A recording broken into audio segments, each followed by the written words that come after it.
Hey,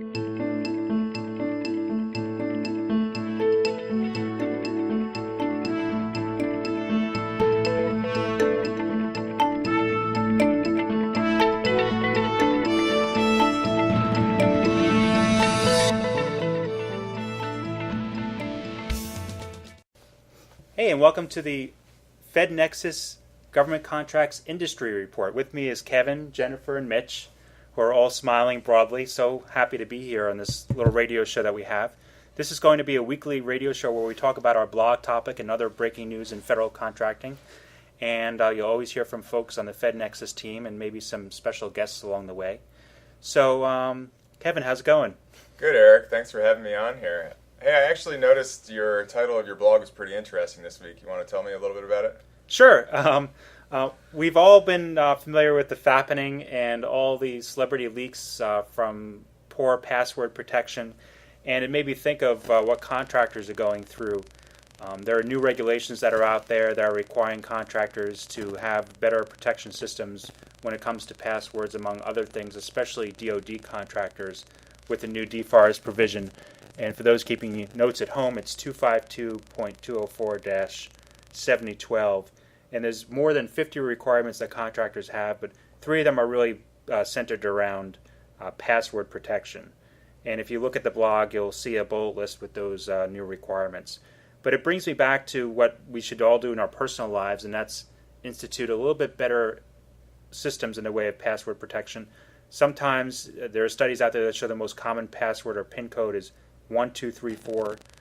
If you've ever watched Spaceballs, you know of the joke associated with that. But Mitch here, sitting to my left, actually can talk a little bit about the breach and what you should do if you have in your personal lives, even iCloud accounts and different accounts like that in password protection.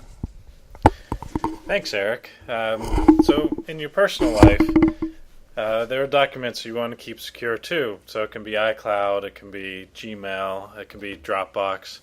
And more companies are offering what is called two-step authentication. So everybody knows about passwords, and passwords are inherently weak because you either choose something familiar to you, something easy to remember, so it's easy to guess from somebody else, or it's a random string of numbers that you don't remember and you have to reset all the time. So two-step authentication looks at both you have the password, but beyond the password, you have a separate code that's either text to you or you have an app, and only you have access to that. So a hacker could have your password, and you would still be secure if you use two-step authentication. In response to all the iCloud hacking, Apple has instituted the two-step authentication, along with many other companies. So something to consider to keep your own personal password secure. Great, thanks. That's a wonderful tip, Mitch, and we do appreciate you stepping in and talking to us about it. Before we go on, I just wanted to mention to everyone out there that Fed Nexus is having a breakfast on October 22nd at the Tower Club. It's free. We're going to talk about all the latest in government contracting, including small business, labor issues, protests, GSA issues, and ITAR.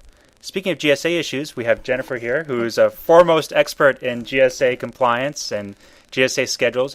And she had actually a very interesting blog this past week on a new OIG report, Office of Inspector General, from GSA.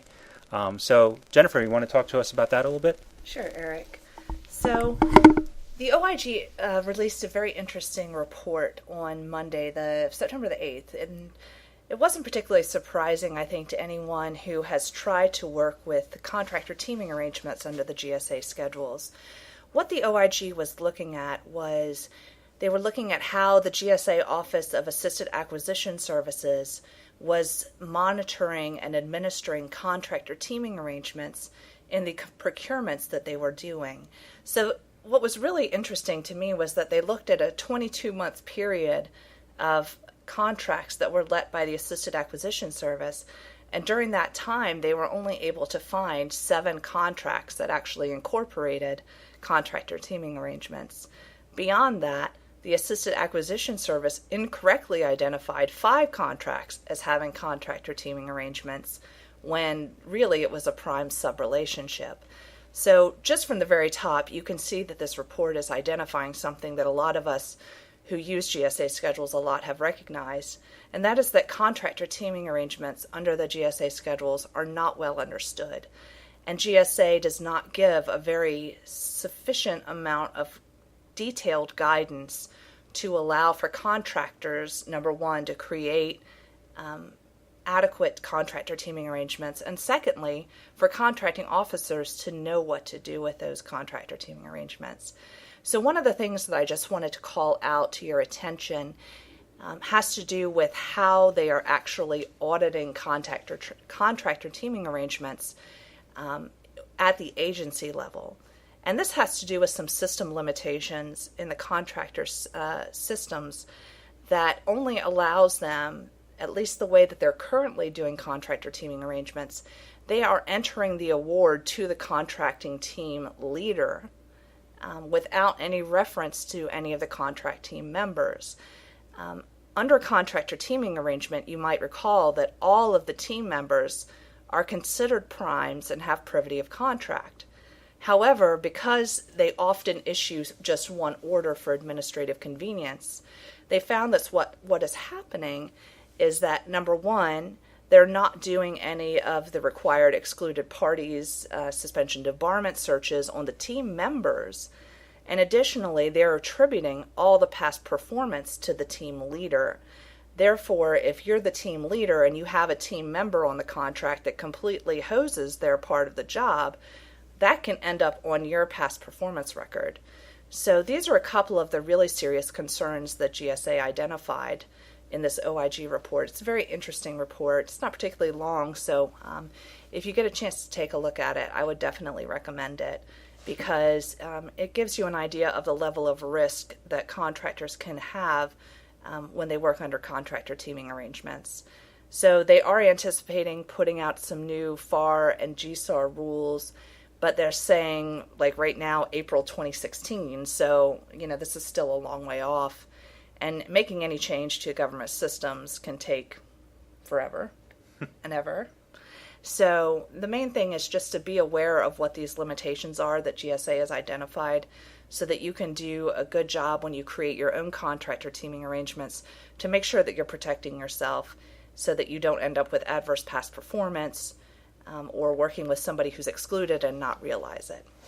So that's pretty much in a nutshell what the OIG report was. Very interesting, and I'll pass it back to Eric. Great. Thanks, Jennifer. Thanks for a tremendous insight there.